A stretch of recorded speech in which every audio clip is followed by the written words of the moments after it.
Hi, I'm Andrea from the Lawver Mortgage team, and I'd like to welcome you to the Dayton Schrader event, More Referrals Than You Can Handle.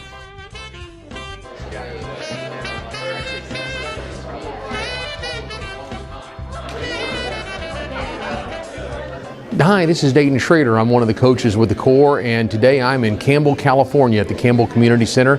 I'm here to help Dave Lawver and his team work with a bunch of realtors here that support him and his operations here in Campbell. I'm going to spend the evening talking to them about building teams, about referrals, and building a bulletproof business. So he's come out here all the way from Texas, and so we hope you enjoy it, and it should be a real special hour that you get with Dayton, so make sure you ask him as many questions as you can. So thank you guys very much for showing, and without further ado, it's Dayton. Thank you all very much for being here. I appreciate you taking time. You could be on a listing appointment, or you could be with a buyer, or you could be home with your families, or you could be having a really great happy hour. And so here's these guys from nowhere. It's a perfectly good happy hour. So please feel free. I took a look and assessed the size of the crowd and the amount of food. So you need to go back at least 3 times during this presentation to get a little bit more to eat and have a beverage or two. And I think my presentation will get a little bit of the more wine you consume. So a little bit of background on how we got here. I got my real estate license in 1982, not January. First house I sold was Super Bowl Sunday, 1982. Nobody wanted to work that day. And for those of you who remember, that was the year that the San Francisco 49ers beat the Cincinnati Bengals. And I was low man on the totem pole. Nobody wanted to work, so I got a call, was sitting in an open house, and somebody came in, wanted to buy the house, had a house to sell, and I was off to the races. That was 31 years ago. I earned my license later on that spring, and just about the time I was able to get my license from the Real Estate Commission, the ink was drying, put it on the wall, that company closed down. They shut down their operations in San Antonio. And I kind of looked at everybody, and I was still learning everybody's name at that time, and said, where's everybody going? Some people went to work for a builder, some people went to do property management, and a few people were going to RE/MAX. And I said, really, what's that? And they said, oh, it's this really new franchise concept. I thought, well, that's great.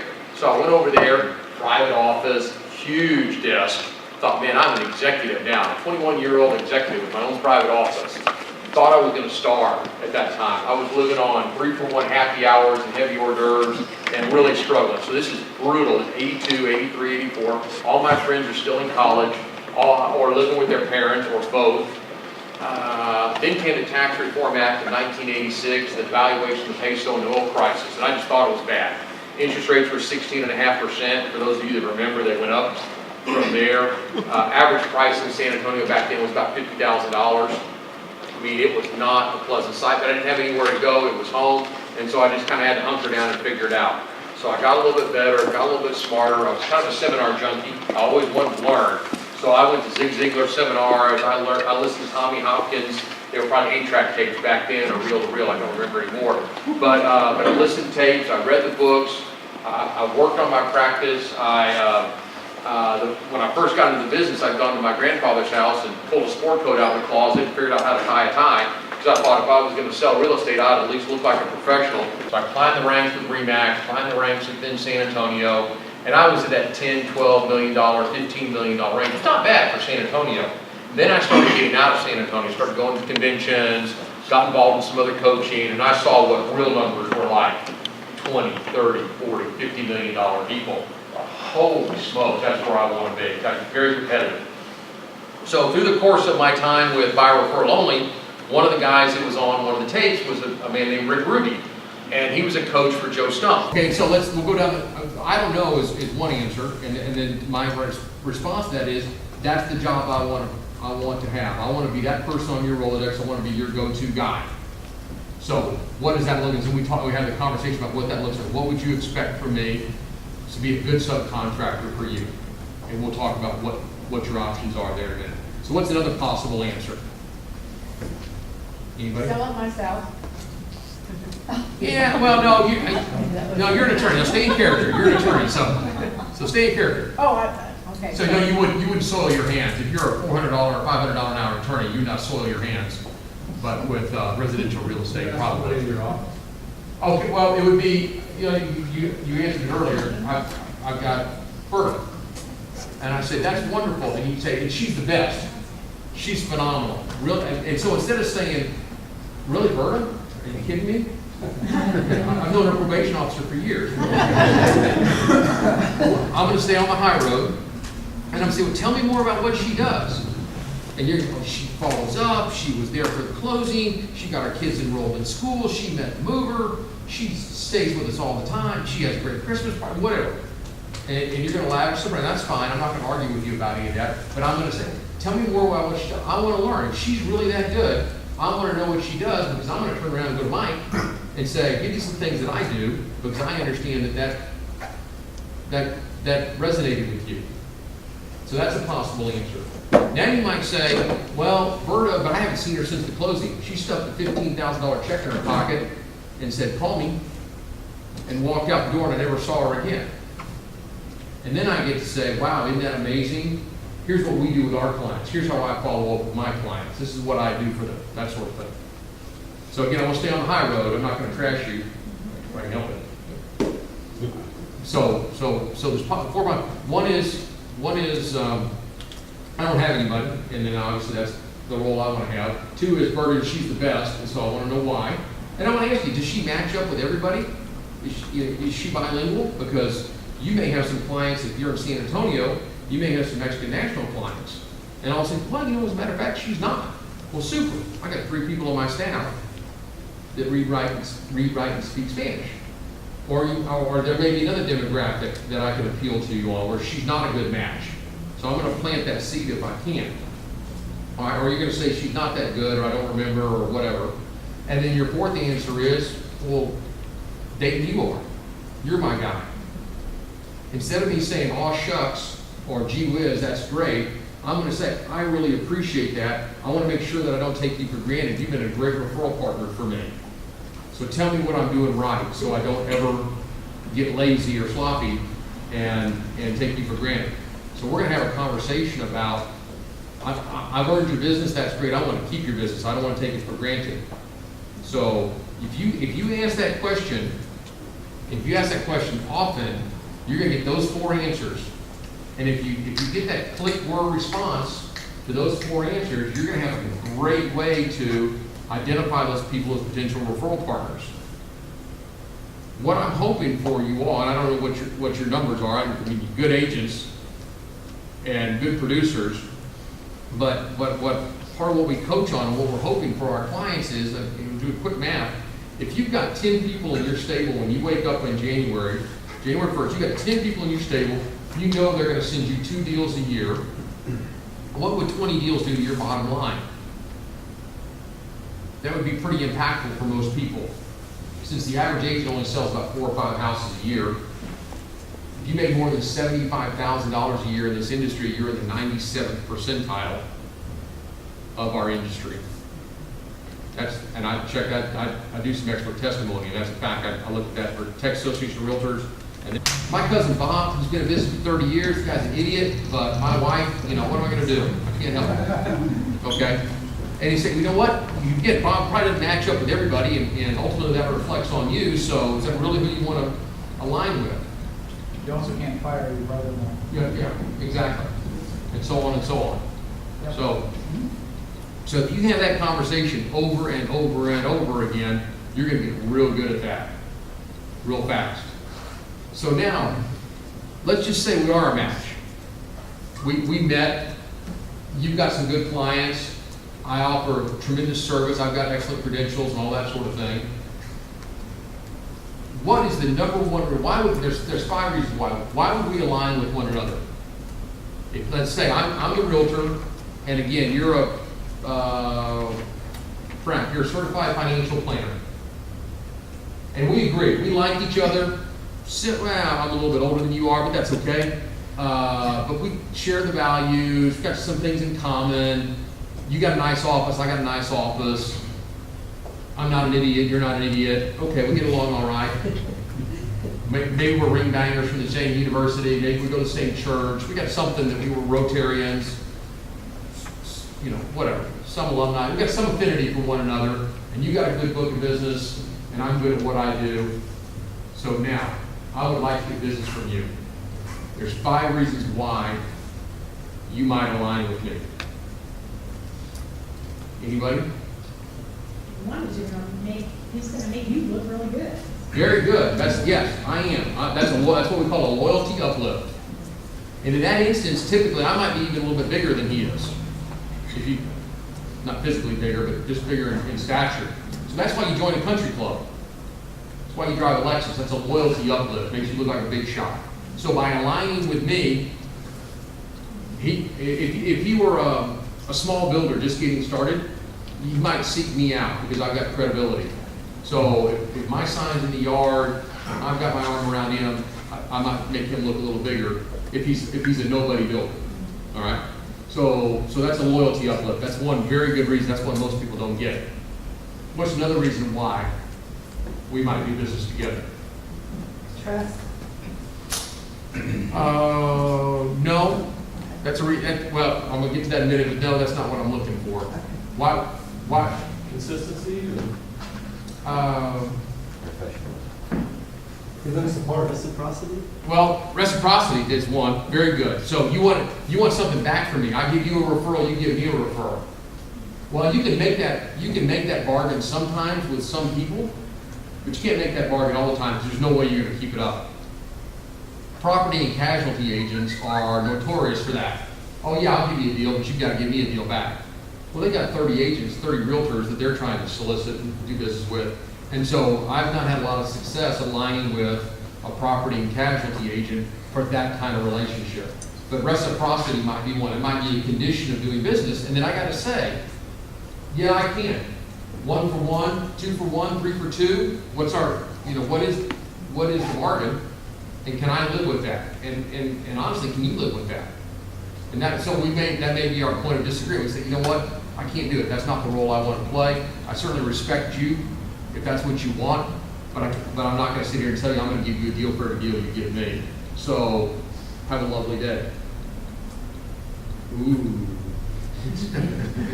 Not, yeah, let's see how it goes. Let's try. We'll try. And 6 months later, I run into you, and we've never seen each other a deal. But all this time, I've been writing him down as a great referral partner because I know Dave's going to send me business because we said we'd try. So reciprocity is 2. What's another one? Well, you're helping their client. Okay, well that's part of the loyalty uplift, but it's I tell you what we'll call that prevent client loss. I'm providing a service. That's why builders have their own in-house mortgage company or have a title company, or that's why they have a capture rate there, and that's because they want to prevent client loss. They want that, and that's the role I like to play, is that subcontractor role. They don't want referrals back from me.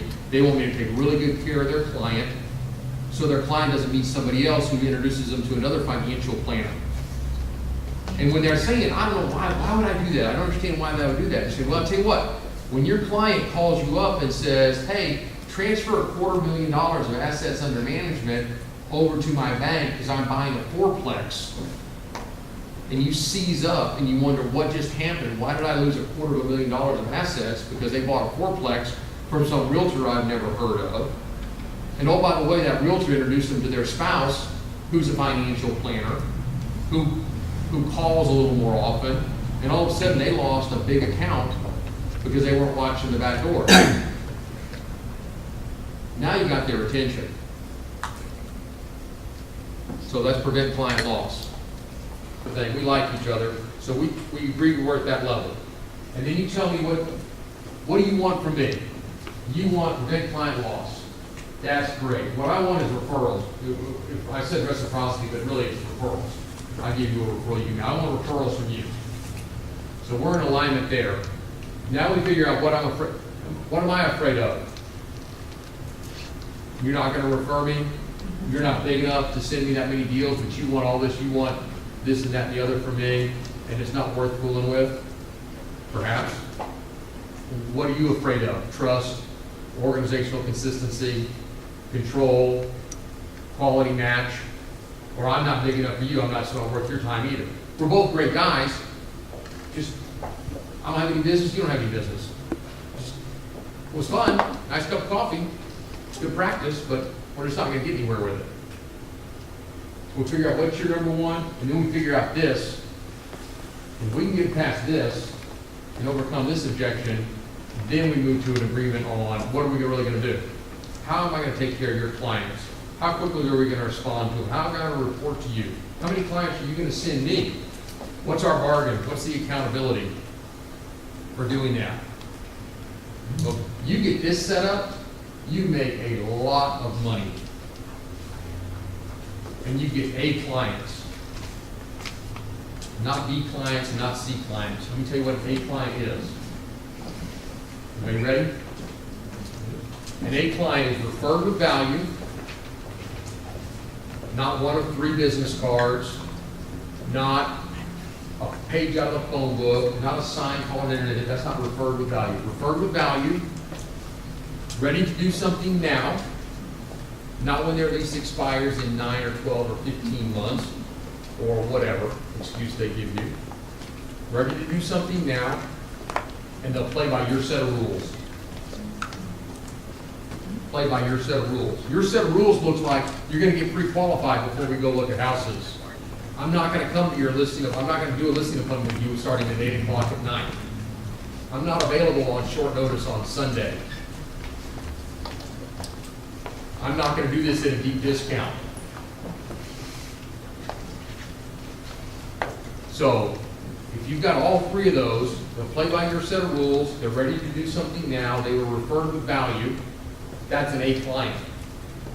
A B client is missing one of those 2, one of those 3. They really like, they referred with value, they're just not ready to do anything quite yet. Or they're so big shot that they just can't be bothered to get pre-approved before they go shopping for a house. And then you got to decide, am I going to put up with this or not? And in the absence of A clients, you end up with a lot of B clients. And a C client is missing 2 of those 3. They're too big shot to get pre-qualified. They will only deal with you after 8 o'clock at night, after the kids go. Who's had that call? Oh yeah, let me see. I get home at 6, my husband gets home at 6:30, then we like to have dinner, then we want to put the kids to bed, so can you come by about 8:30 tonight? No, don't think so. That's not an A client. They may have been referred really well, but they're not willing to play by my set of rules. And the more A clients you get, the less B and C clients you have to put up with. And A clients come from these people. If an attorney or a CPA or a financial planner or a builder puts their arm around you and says, call Mike. I've known Mike for 20 years. He's going to take great care of you. Don't argue with him for anything. Do what he says. He's going to get it done. That's a referral. That's how I want to be referred. That's how I would expect you to refer someone. And I would imagine that's how you want to be referred. If you get referred that way, then you can say, then someone, your assistant can say, you know what, Mike's on holiday right now, but I'll have him call you, let me get the information, let's get the ball rolling, let's do all this kind of stuff. They'll wait for you. If you're not referred with value, if you're a commodity, they pick up the phone and call, how many other realtors are there in this marketplace? Okay, yeah, so I got 8,000 in San Antonio too. Yeah, and you're in the commodity business. So, does that help? Do you see, is there value in that for you? Folks, I promise you, and this is a little bit older bunch on average than where I was this morning. If you're younger, you can get by on your database, you can get by on the principles. Mom and dad want to buy a house, mom and dad, the kids got a little bit bigger, had another baby, all that sort of thing. That's great, that's fun, and that's good old-fashioned bread and butter real estate. And you can get by on that for a long time. But once you get in your 50s, that gets harder and harder to do. Because they might refer you their kids. I mean, that's a high honor if they refer you their kids. But I will tell you that you sound like, if you're talking to their kids, you sound like their parents. You sound like Charlie Brown's teacher. Womp, womp, womp, womp, womp. And I know you knew more than the other realtor that they could go to. And I know you knew more than some hot shot that's doing this the whole time. That doesn't think that's rude. That's the way they communicate and that sort of thing. You see it in restaurants. That's amazing. Go to a really nice restaurant. There's 4 people at the table they're texting instead of enjoying the dinner. That's the whole of the deal. But so if you want your business to last in your 50s and late 50s and early 60s and keep going up. Otherwise, it's going to just slowly kind of glide into the ground, nice and quiet, nice and easy, which is fine for a lot of people. If that's what you want. That's great. But I'm very competitive. I want to keep getting better at what I do. And so last year we did 40 million. This year we'll do about 50 million. But I'm doing it because of this kind of stuff. I'm not doing it because I've expanded my database to 5,000 people, or that I have tried to deal with people that are 20 years younger than me and convince them that I'm cool and hip, because I can't fool them for very long. Yes, sir. So I heard a great opportunity for you, so to speak, which is to coach this group on how would I, if I'm a real estate agent, coach that guy over there to edify me, right? You're looking to be referred with high standards or. Okay, that's a great question. Yeah, I don't, so Rick, I gotta tell you, Rick, I am thrilled that we got this relationship, that we're gonna work together, and I understand the role that I'm gonna play for me, and I'm gonna count on you to refer me. Can I ask, how would you refer me? If someone did call you? Okay, so I met Dayton, here, I'll just do it real. Yeah, let's go. Right here. So I met Dayton Schrader at this amazing training event, The Opportunity, this last week. He strikes me as being a very high-end, high credibility real estate agent, somebody that I don't know about you, I walk into any networking event and there's 10% of the people in the room are real estate agents, right? Right. So what sets this fellow apart from that is he's so good at his business, he's teaching other people how to run their business. Yeah. That's the way that's how I position it. Would you like an opportunity in San Antonio? You're considered San Antonio. That's exactly how I want to be referred. And I was kind of a shorter version of that. This is my go-to guy. He will take great care of you. I promise it's going to be done. I'm talking a little faster, but the sense of sound, but that's a great referral. That's referring with value. Right. As opposed to, I'm not comfortable referring to anybody, so here's 6 business cards. Right, so what I was actually pointing to is the opportunity to coach this room, to coach their centers of influence. So I would say, so in that instance, I would say, so let's talk about how I will be introduced to your clients when someone does call. Here's what I'd like for you to say. I'd like to say, Dayton is my go-to guy. He's been in business for 30 years. He's the #1 guy in San Antonio and has been for forever. I trust him implicitly. Do whatever he says. Got it. In your own words. That's how I want to be referred. Okay. Not, I gave your name to somebody. Yeah, those are the worst. Yeah. Really? Wow. Well, here, I gave your gift card to somebody else too. Thanks a bunch. I really appreciate that. That's wonderful. Well, I promise you, if you will, I've been doing this for a long time, and I stumbled a little bit on it, but really and truly, you practice that. Why should we do business? What do you want? What do I want? Why shouldn't we do business together? What are you afraid of? What am I afraid of?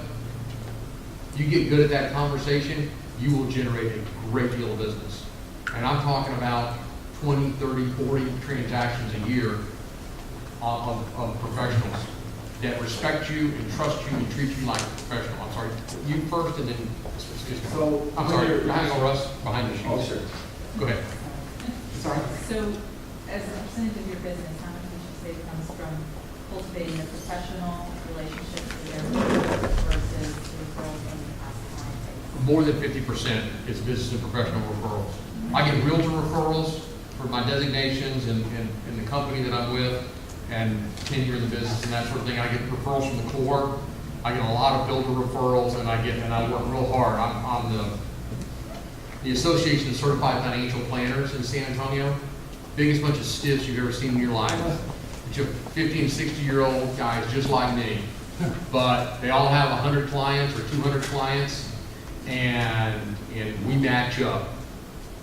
And so they can refer me their little old ladies, and they can refer me their clients, and I'm real good with them. And so I'm the treasurer of that association. I'm the only realtor in the room, and I got and they come, we go to lunch once a month, there's 50 of them in the room. Now I'm also involved in the Association of Estate Planners. And if they get a bigger room, pretty interesting bunch. And again, I'm the only realtor in the room. There's 8,000 realtors in San Antonio. There's less than 10 of us that are members of the Builders Association. And we build, this year we'll build 8,000 houses in San Antonio. We've got no natural boundaries, good economic situation, so we have a lot of growth in San Antonio. And there's only 8 or 10 realtors that are members of the Builders Association. We get a lot of business out of that. So hang on, Russ. Yes, ma'am. So when you say this is my go-to person, I'm for 30 years, what do you recommend saying for newer realtors that are good? I would say that she's aggressive. She will focus on you. You got to know how to sell yourself, and you got to know how to sell against yourself. So if you're fairly new in the business, you're going to say, I take really good care of my clients. I'm not trying to be the biggest producer in town. I focus on my clients. So what am I going to say if I come in behind you? If we're in a competitive situation, you're going to tell me all the great things about yourself. Well, what am I going to say about you? Brand new business? Yeah. I got a team. I got 30 years. So what are you going to say about me? He's been around a long time. Yeah. Old school, hadn't learned anything, hadn't changed. He's really very good, but I like him. Well, I think you're very gracious, and I just took your money. You know what? What's your average deal here? $10,000, $20,000? I mean, this is nice neighborhood, beautiful little town. I mean, it's not Cupertino. It's from Pryor or Palo Alto from a price standpoint, but I mean, it's very expensive here, is it not? Yes. And what's your average deal? $400,000 or $500,000? You're gonna buy $700,000? So you make $15,000 to $20,000 a deal? And what do you make for second place? Nothing. So you got to get that listing. So if I'm selling behind you, if I'm coming in against you, small boutique, I got a big brand, I got the team, I've got all this firepower, I'm going to experience all that sort of thing. If you're coming in behind me, you're going to say, "Oh, Mr. Big Shot, you'll never talk to him again. You're just another notch in the gun," that sort of thing. Well, then it would be relationships. Right, you got to sell the relationship. Yeah, that may not be what they want. They may be on their way out of town. They got a new job. They got to go. You're lovely, but that's not what they're looking for. But business is created from relationships. True. Ultimately it's all emotional. Every decision is emotional at the end of the day. Yes, sir. What kind of team do you have? I got a really good team. Not a good team. I got a great team. I got a great team. So I have 3 buyer's agents that work for me. They live on the sign calls, the internet hits, and all that sort of thing. I have 3 relationship managers, and what we call an RP1 or a business. Typically, they're unlicensed. That's your transaction coordinator, marketing person. At the core, in our coaching organization, we call those RP1s. Mine happen to have licenses, and I like that because they can talk somebody in off the ledge. They're credible. They're not going to get pushed around by the other agent. They know what we do. They have an affinity for real estate already, so I'm not trying to sell them on real estate and then teach them all about real estate and then have them go get a job with the insurance agent down the street for the same amount of money and have weekends off and 401k. So I learned most of my lessons the hard way, that if you want to get a really good transaction coordinator staff person, you want someone in their late 20s up into their early 50s. They've got life experience, they've got perspective, they're not going to get caught up in all the drama. Hopefully they have real estate experience. They understand Top Producer or Coldwell Banker or your MLS system or what's your contract software? You all use Zip Forms or something like that? Anybody? Yes. What do you call it here? Zip Form. Okay, we say that. Okay. And your contracts are 38 pages? 75. All you're doing. Really? Are they bad? Ours are 8. We got a lot of addendums, but not like you guys. Not really all the environmental stuff that you guys have here. But again, if you hire somebody that was an agent and either didn't have the spousal support it took to be successful, or just doesn't have the sales gene that it takes to be successful, but they do love real estate, they like the game, they understand what it is we do for a living, that's a great person to hire. If you can find that person for mid-30s, low 40s, something like that, that'll change your life. you will do really well with that person if they're the right fit. If not, it'll be a total train wreck. But if you get the right person, and I've got 3 of those people, and so our deal now is you get the originator, myself as the realtor, one of my guys, and then you get one point of contact. You've got that relationship manager, and their job is to take you from the minute you hold your hand up and identify yourself as a buyer or a seller all the way through the closing process. So we don't have somebody that takes it to a certain point and then gets introduced to somebody else. I learned that we used to do it that way, and I thought that was a mistake. So our continuity of care is much better. Our customer service scores are better. Because if you got a listing for 4 or 5 or 6 months, and then you've got to establish that relationship and rapport with the client, and then you say, okay, well, I sold your house for you. Now somebody else is going to close it in the last 30 days. That's kind of just a bad handoff, I think. So I let them take it all the way through. And then depending on the source of the lead and who the originator is, this is how it gets assigned. So we try to balance out the work. But one of the ladies that works for me is specifically builders. So it's all my move-ups, all my guaranteed buyouts, anything that's builder-related, she gets it because she's got a relationship with the on-site sales rep. She knows the paperwork I'm looking for. She understands the drill. But they're all licensed, and so that helps me out. They just got experience, credibility, and things like that. So that's kind of what my team looks like. And then I got a couple other specialists that one guy that just makes his money on property, and somebody else does some builders. Yes, sir. So this, why not? Is that all in one meeting, 2 meetings? That can be one really fast meeting. If you get a knower, somebody that makes decisions like that, there's knowers, thinkers, and feelers. If you get a knower, they've already made up their mind. And part of this is they make their decision with their first modality, but they confirm it with their second modality. So for me, I'm a knower feeler. I've already made up my mind about you. I do want to hear your story, just in case. But I've already made up my mind, right? Now, there are other people that are thinkers, and they're thinkers, and they think, and they think, and they think, and they think, and they process, and they want more information, and then they want to the spreadsheet, and they want to think about it. Those are your engineers. You guys deal with them all the time, right? So how do you knock a thinker off to get them to do something? They get the white, refer them. The white gives them that one of the list. I don't care. You get your spreadsheet. I want that house. I want that backyard. That sort of thing. But what you ask me is, and I said, who said something else? I said refer them. Refer them out. Yeah. I say, hang on, I got this really good agent for you. They'll love to hang out with you for the next 6 months or a year or whatever. You say, what's your gut tell you? What's your gut tell you? Well, I don't know. I got to look back at my. No. What's your gut tell you? If you ask them about 2 or 3 times, eventually they'll say, it says, we ought to buy this house, or we need to list, or that's the right price, or whatever. So try that sometime. Get brave. Take a deep breath, and when they start doing that to you, say, what's your gut tell you? And then be quiet and let them answer. And that'll get them there. And you may have to go back there 2 or 3 times, but if you do that, they'll finally say, yeah, that's what I need. That's what we want. So you get them back to that emotion. But it's usually one of the other spouses, like I said, will jam them in the ribs and say, yeah, put your slide rule down. I don't care if it's a 14-seat air conditioner or not. That's the one I want. Right? Okay. So we did that real hard. That was a lot of stuff, and that wasn't what I had in mind to start the day with. But based on what we got, I thought that might be more useful than count a mail to your database. Make sure you got 250 names, all that kind of stuff. So this is taking it to the next level. So I will assume that you've got a 250 to 500 person database. I will assume that you mail to them every month, that you have a client event party, and that you call them periodically. So we'll just jump from that to on to this, right? Okay, right now. So I didn't skip a step. All right. How are you doing on time?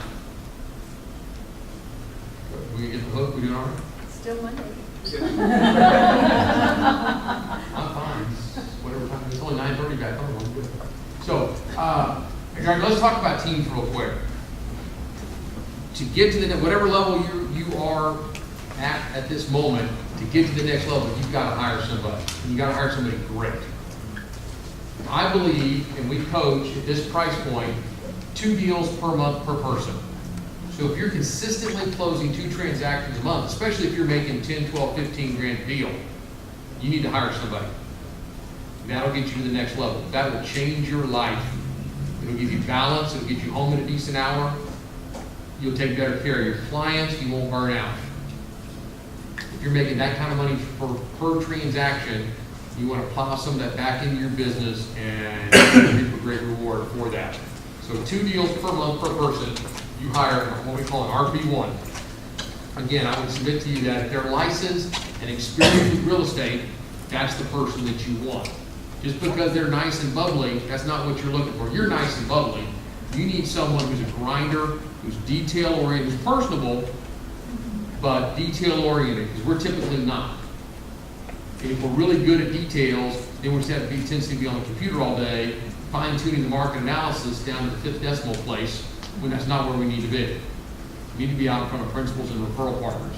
So if you get that person that's detail-oriented, that understands your MLS, that can do a market analysis, that will ask them if the spelling of their name is correct, that will make sure that the ex-spouse is not on the listing agreement when they show up on a listing appointment. Does that happen to anybody? Oh, that's a lot. That's always a lot of fun. Oh, that's even worse. That'll tear your heart out. No, I remember I told you he passed away 6 months ago. I'm just grinding my teeth. That's on our checklist. It's on our checklist. So you want to make sure that, again, going to a listing appointment when their name's spelled wrong on every page. How much fun is that?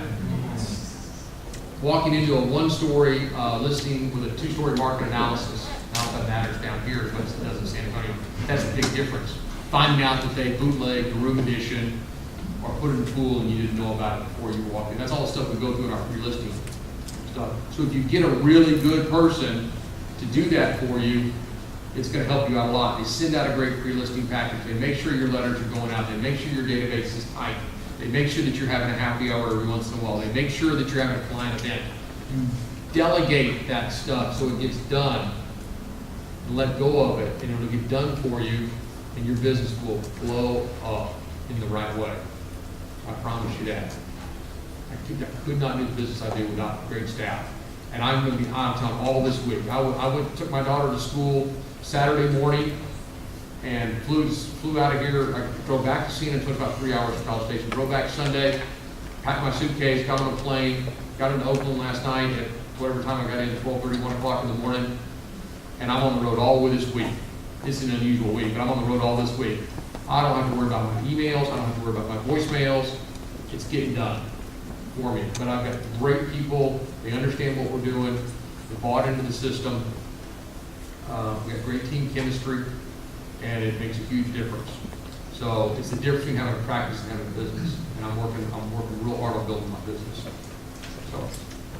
So, do you want to talk about taking the team to the next level with the team or anything like that? Yes, ma'am. I just have a question. What is RP1? RP1 is what we call a Realtor Partner 1. Oh, I thought it was real person. The real person.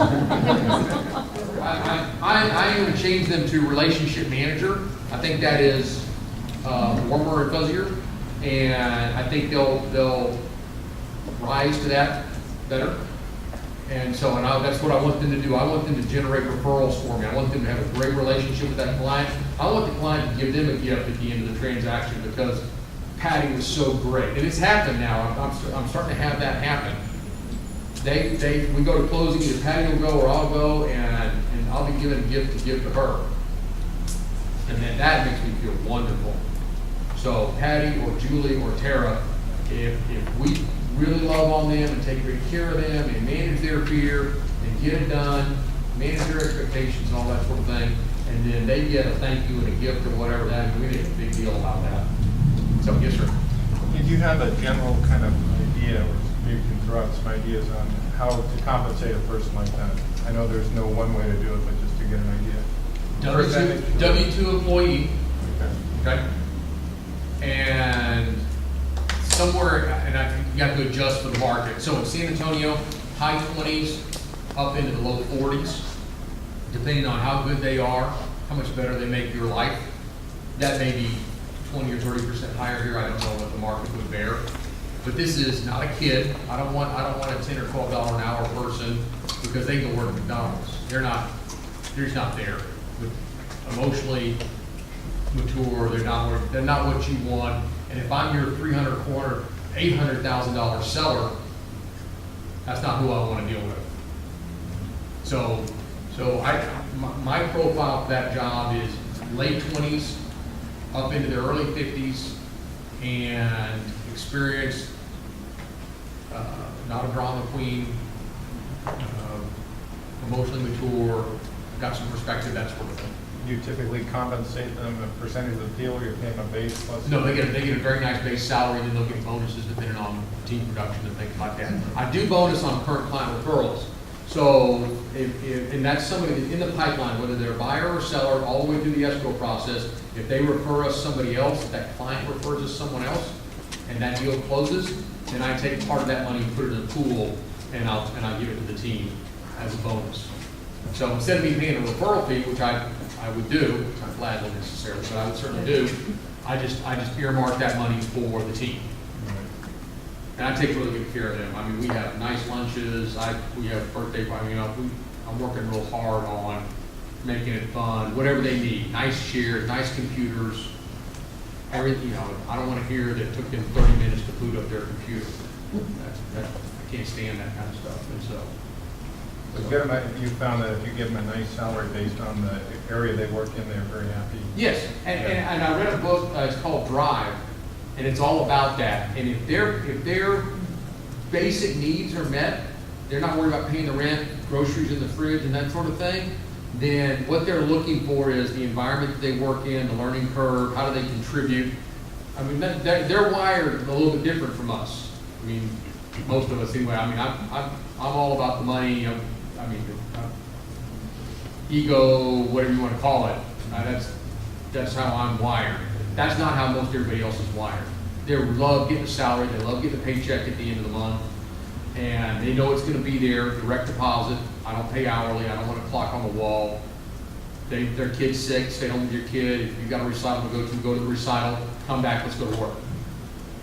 And they take turns on Saturday. One of them's on call every Saturday for, an appraiser needs something, or we get an offer on a house or something like that. That's something I did this year. It's the first time I've done that, and that helps a little bit. So everybody that's working has someone to call. Hey, go to so-and-so's desk, get this out of the file cabinet, whatever.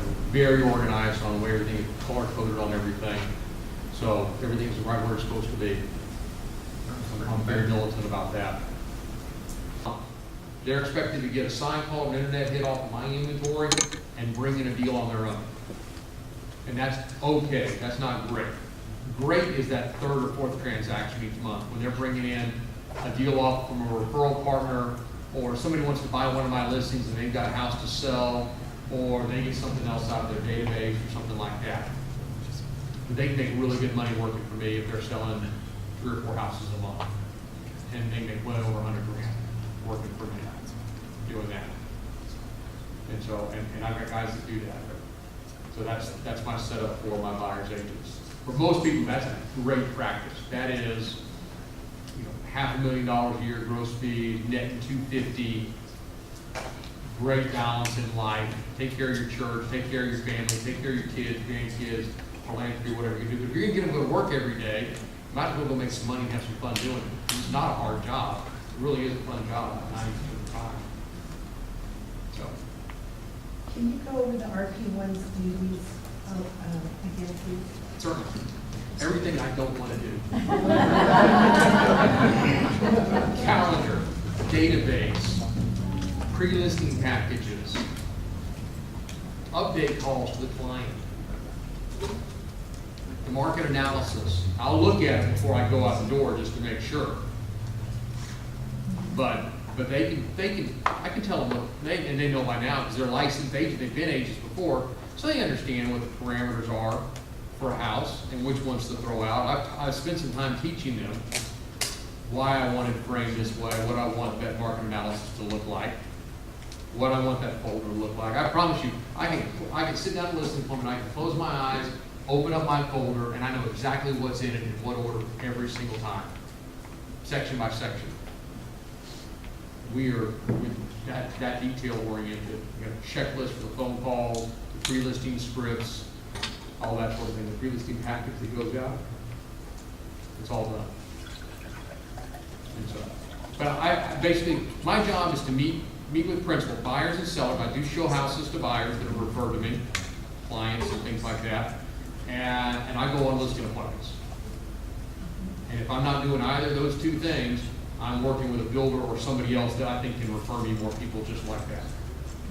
That's where I spend my day. And a little bit on management and running the office. But that's, my best day is a couple listing appointments and lunch with a referral partner. Yes, ma'am. Dayton, can you comment on what systems you use to manage your database and your workflow? Top producer. For everything? Yeah. Workflow, do you have workflow system? No, not really. We've got good checklists in our folder. And I'll tell you real quick. You guys were all invited by different lenders that are in this community. Part of our deal is we'll share everything we got. So if you want something from me, ask the person that invited you. If you feel like this has been valuable to you, take care of these guys that were kind enough to invite you. Send them your business, introduce them to your colleagues, and then let me know what you need. And if you'll ask them, they'll get a hold of me or somebody at our concierge, and we'll share everything we got. So, I'm gonna do my quick commercial real quick. We have a CD program. That's all I want to sell right now. I want to talk about the CD program. It's $150 a month. We send out 2 CDs a month with content very similar to what I just did for you. And it's either from a lender or a realtor, but it's our coaches that are really good at what they do. And we talk about lead generation, managing the team, hiring, all these different topics. But they're 2 fresh CDs every month that come in. You also get access, excuse me, to open line calls, again, with content very similar to this. And they're available to you. You get in, ask questions about what we do, how to hire, when to hire, what our hiring checklist is, what that looks like, how to run the ads, that sort of thing, job descriptions. We'll share all that with you. And concierge has all that. So open line calls, 2 CDs a month, and then access to the concierge program. If you're interested in something beyond that, I'll be more than happy to have another conversation with you. I'm not going to wear everybody out on the summit and the coaching or any of that sort of thing. But it's something I'm real proud to be associated with. I thoroughly enjoy doing it. It's helped me be a much better agent and really changed my life. So I'm really proud to be associated with the company. And I love what I do. I mean, I've had a blast. You don't grow up thinking you can be a real estate agent when you're a kid, but as it happens, I can't imagine doing anything else. I've just had a blast for 30 plus years doing it. So turn it back over. We got a drawing, we got a giveaway. Yeah. How about a nice round of applause?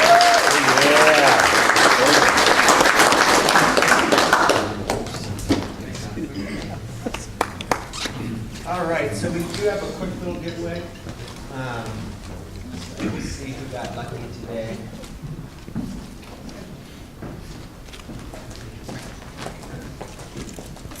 Jim, it's yours. All right, I'll bring it out in a second.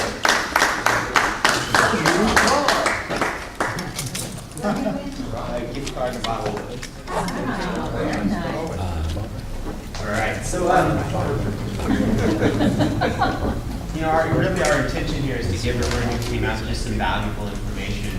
And I know team building and getting referrals and structure is obviously stuff that's going to help huge. And certainly we work with a lot of brokers and we find that people are missing some of this stuff inside of their business, especially with hiring staff. That's one of the toughest steps. So, a lot of these questions about job roles, when to hire, how to place an ad, all that stuff, we do have access to all that to you. Thanks, Dave, of course.